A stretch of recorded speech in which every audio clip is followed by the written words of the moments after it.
Karena acara pernikahan Kanaya digelar di hotel, maka malam ini juga Kanaya dan Saka menginap di kamar VVIP hotel itu.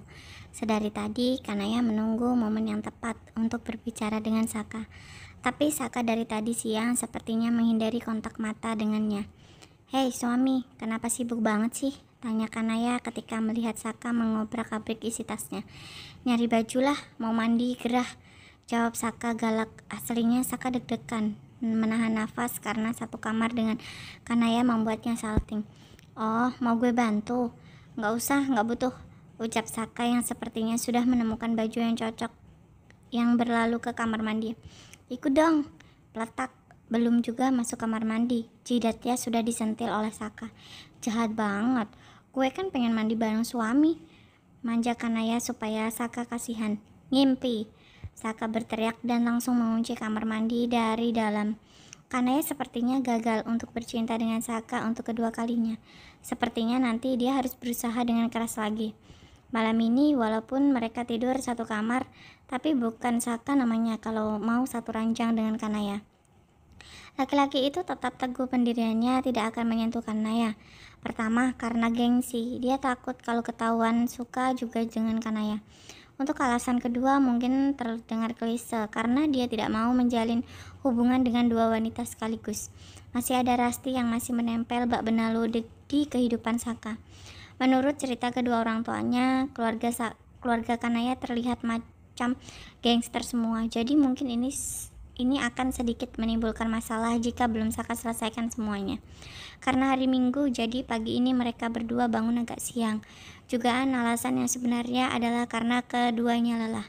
Setelah pukul 10 pagi, Kanaya membuka matanya dan terdiam sejenak.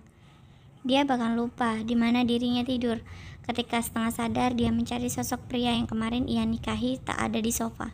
Matanya melebar langsung turun dari ranjang mencari Saka di mana-mana. Tak ia temukan. Saat hampir emosi, tiba-tiba Saka membuka pintu kamar hotel dengan badan yang berkeringat. "Lo baru bangun? Kenapa kok kayak marah gitu?" Tanya Saka polos, entah kenapa seperti anak kucing. "Lo dari mana aja? Gue kira lo ninggalin gue lagi," celoteh Kanaya sambil melempar handuk kecil ke arah Saka. Dia jadi mengingat kejadian waktu itu di hotel, ketika Saka meninggalkannya. "Jogging," jawabnya ketus dan berakhir masuk kamar mandi. "Sialan tuh cowok, masih juga dia cuekin gue," batin Kanaya yang langsung memesan sarapan dari telepon kamar hotel. Setelah sarapan, Kanaya menelpon Abbas untuk menanyakan rumah baru yang ia minta. Karena tak mungkin kalau dia dan Saka menempati rumah yang sama dengan Abbas, Bimo, dan seluruh anak buahnya.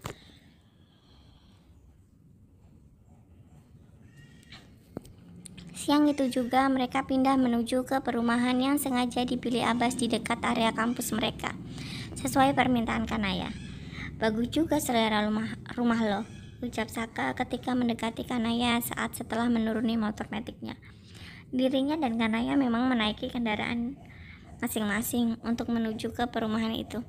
"Maksud lo, gue kurang paham?" tanya Kanaya sambil membuka pintu itu. "Rumah minimalis untuk pasangan pengantin baru dan lokasinya strategis. Atau jangan bilang kalau lo mikirin gue." "Hah, mikirin lo? Oh, karena deket kampus Pelita Nusa." Saka tak menjawab dan langsung melihat-lihat kamar di lantai 2. "Kamar gue yang mana?" "Yang itu." Saka pun mengikuti arah telunjuk Kanaya dan memasuki kamar itu. "Bukan kamar lo, tapi kamar kita," lanjut Kanaya sambil menopang melipat tangannya di depan dada. "Gak ada ya, kita satu kamar. Gue mau kamar sendiri." Kanaya menarik tangan Saka yang hendak pergi dan mencari kamar lain. "Saka, no. Kita satu kamar atau apa?" Saka tak peduli karena dia takut hilap. Kanaya seketika bungkam. Dia tak tahu harus menjawab apa. "Atau aku aduin ke Om Abbas," jawabnya rancu sambil memalingkan wajahnya yang malu setengah mati. Dia tak tahu mesti menjawab apa. Makanya jawabannya terkesan kekanak-kanakan. Tapi berkat jawaban kekanak-kanakannya itu, Saka tidak jadi keluar dari kamar dan memilih meletakkan sedikit baju yang baru ia bawa itu ke lemari. "Gue keluar dulu, ada urusan kampus," ucapnya enteng. seolah cuti pernikahan tidak ada di kampusnya. Setelah kepergian Saka, Kanaya bergumul dengan banyak kata di otaknya.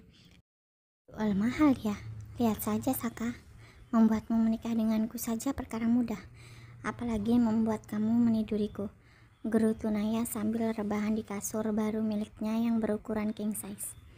Woi, ngelamun aja. Kagetan dari Yuda sukses membuat Saka berdecak. Ngapain sih? Cerita bro, ada masalah apa?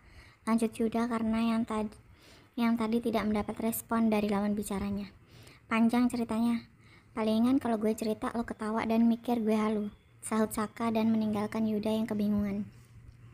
Saka segera memulai rapat karena dirasa sudah kumpul semua anggotanya. Rapat kali ini membahas tentang makrab yang akan mereka lakukan 1 minggu lagi. Penyusunan ulang panitia dan apa saja yang harus mereka siapkan ulang seperti tempat dan penyewaan penerangan dan lain-lain. Karena rapat yang pertama mereka rubah semua rancangan jadwal makrab harus mundur akibat pernikahan Saka. Rapat selesai hampir sore hari. Saka tidak langsung pulang ke rumahnya bersama Kanaya, tapi dia harus mengurus beberapa surat pinjam-meminjam dan surat izin bagi mahasiswa anggota baru BEM untuk menghadiri makrab yang berlangsung selama 3 hari 2 malam.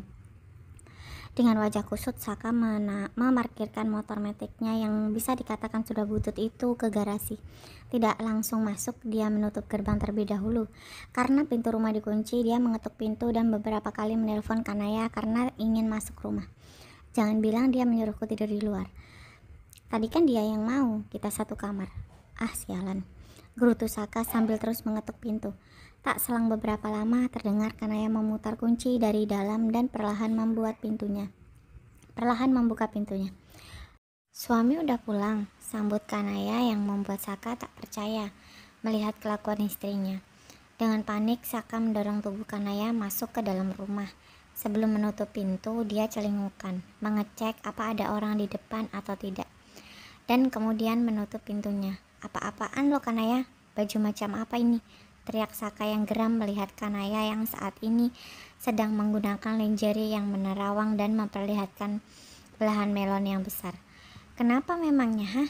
Gue cuma mau nyenengin suami gue, ucap Kanaya sambil mendekat ke arah Saka dan langsung mencium bibirnya yang sudah sangat ia inginkan.